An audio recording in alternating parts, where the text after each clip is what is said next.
It's just that the homestead here is set up in the way that they would have settled in this area. Oh, okay.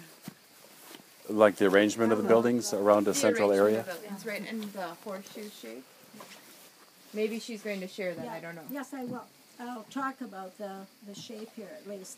It's a circle where you can come out and you can see all of the buildings, and that was done back at the time when there were a lot of Indians in the area, and the people that lived here were very afraid of them. Now, there were a lot of friendly Indians also, but a number of times there have been people that had been killed by them, and so they were really worried about them. So they put the buildings like this so that if Dad and Grandpa and maybe the hired man were out here working and they were in the house and something was happening, whether it was the Indians coming or a fire or something else, they had a lot of trouble with fire here, a lot.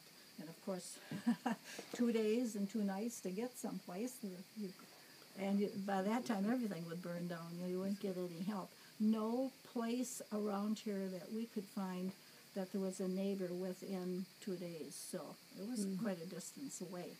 In the house that we have, and I can tell you now, I usually mention it in the house, it usually was, and it was here, Mom and Dad and the family, the kids, and then it would be Grandma and Grandpa would be living with them also, and then the hired men, so that's what it would be. But as I said, it took a long travel just to get flour or something that they wanted. There was, they said it was a 2-day and a 2-night trip to getting those things. But you can see the sense in putting it like this, because when you did that, you could come to the door and talk or shout at Dad or somebody that you wanted to come in. And the kids, too, had to be watched real closely. So something would happen, a lot of wild animals, we still have a lot of wild animals. I'm a little bit afraid sometimes at night here because we've had some strange ones running around here. But all of those things had to be taken care of among the family. When we go inside, I want to tell you that this house was 2 houses put together. This first one that you're coming in is probably one that's larger. There's an upstairs there where they slept. There's also an upstairs above the other one. And this one was used for a long time just for company. They weren't using it as a family. This, I have been told, was a distance away from here. They were afraid of fire. As I said, there's no way of putting a fire out here, no fire department anywhere nearby.